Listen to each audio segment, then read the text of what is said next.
Hello everyone. We are in the third module, Management and Governance. Let us see the topic, Factors that can affect cost in Azure. What will be the costing when you consume a resource in Azure Cloud? We choose Azure resources and consume these resources. Pay for the consumption. Usually the usage will be calculated on per hour basis and it will be billed on monthly basis. We know Azure uses OPEX model. We don't pay upfront payment for capital in Azure. We pay only for the services what we are going to consume. Basically, the capital expenditure, which is nothing but CapEx model, is in the on-prem environment. So this is in the on-prem. The services what we are going to consume, it can be compute, storage, and networking. There are multiple factors which will impact the cost. This will be resource type, consumption, maintenance, the geographic location, and the subscription type, and also the resources what we are consuming from the Azure marketplace. When it comes to the resource type, the region where you are hosting the resources and the type of resources what you are hosting, that will influence the cost on the Azure cloud. So if we are choosing the virtual machine in US East location, and if you are selecting the same type of, let us say, DSv3, and you are also selecting DSv3 in Singapore. So these are two separate regions. There will be a cost difference whenever you select the same virtual machine in two different regions. The cost will not be same. So the influence of the cost is based on type of resources what you are selecting, settings for the resources, and the region where you are hosting the resources. So whenever you create any resources in Azure Cloud, all the resources will have a metered instance for that resource and it will be calculated for your billing purpose. In this example, if you are going to create a storage account and you need to specify what kind of storage account you are going to create. If you are creating a storage account for the blob, you need to select the performance tier, access tier, and the redundancy settings, and also the region where you are going to create the storage account. Based on the settings, the cost will differ.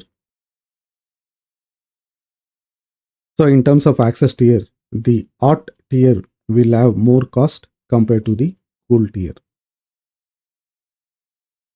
With virtual machines, the factors which are going to influence the cost is the license of the operating system, processors and number of cores per processor for that virtual machine, the disk what you are attaching, whether it is standard HDD disk or SSD disk or premium SSD disk, and also the network interface for the virtual machine. And also if you are provisioning the same virtual machine type in different region, it might differ in the cost. So when you start creating a virtual machine, this is how the screen will look, and you will be prompted to enter some details. You need to choose the resource group. You also need to enter the name for the virtual machine. You need to select the region where you wanted to create the virtual machine. Availability options, whether it is availability zones or availability sets, you need to choose, and the security type, and you need to select the image, whether it is Windows operating system or Linux operating system, and also you need to select the size of the virtual machine. So whenever you select the size of the virtual machine based on the CPU and based on the memory what you are going to select, this will impact the cost, or basically this will influence the cost for your virtual machine what you are going to select. And the same virtual machine type, if you are using in US East, you cannot assume that it will be the same pricing for both the regions. So this might have different costing, and Singapore region might have different costing altogether. In consumption based plan, you pay more if you are using more resources. It's straightforward pricing mechanism that allow for maximum flexibility. Azure offers to reserve the resources. We can reserve many services including compute, database and storage. When we reserve, we commit to Microsoft that we will be requiring these resources. Since we commit, we get up to 70 or 72% of discount, we can commit typically for 1 year or 3 year period. Maintaining the resources what we have been using is also crucial. Say if I wanted to delete a virtual machine which I have been using since several months. I have been using this virtual machine and there are related resources for this virtual machine.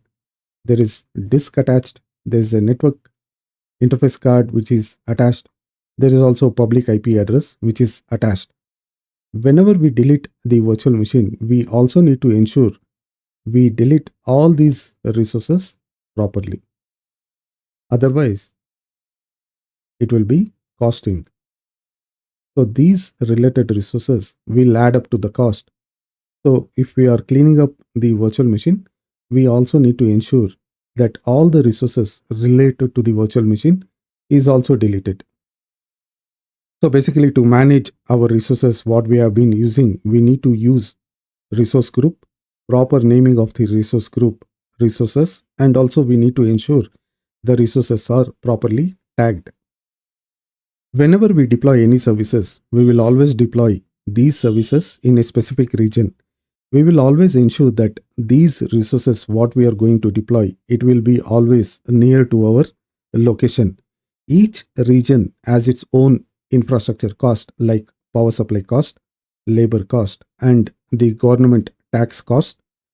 That's the reason we have different cost in different regions for the same Azure services.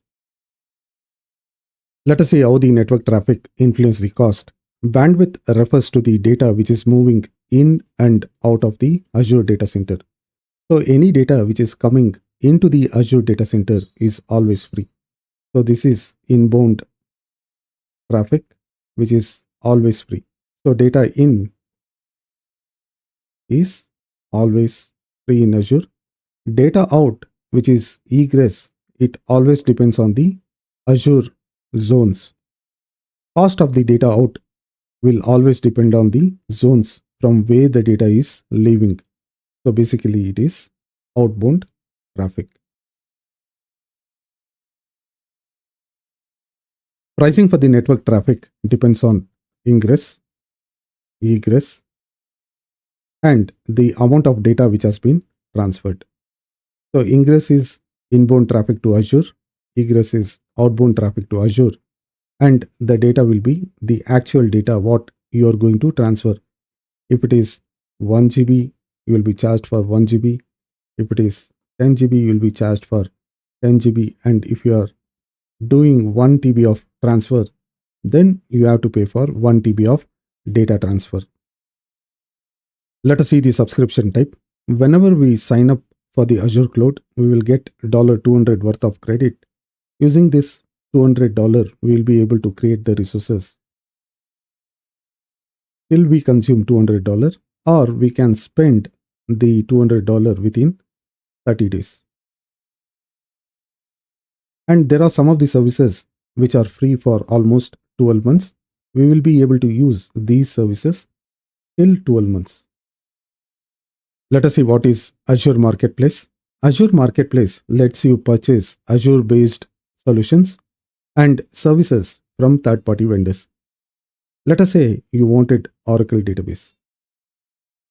So this is an Oracle database and you wanted in a customized configured Linux virtual machine according to your requirements. So this is a customized solution.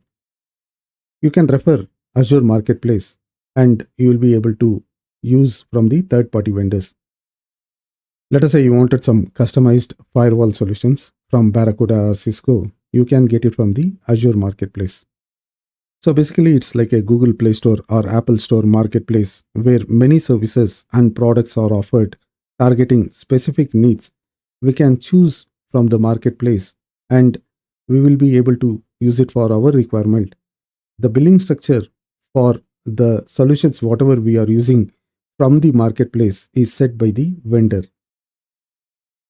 So in summary, we have seen the factors which will influence the cost for the Azure resources. These factors are resource type, consumption, maintenance, geography, subscription type, and Azure Marketplace.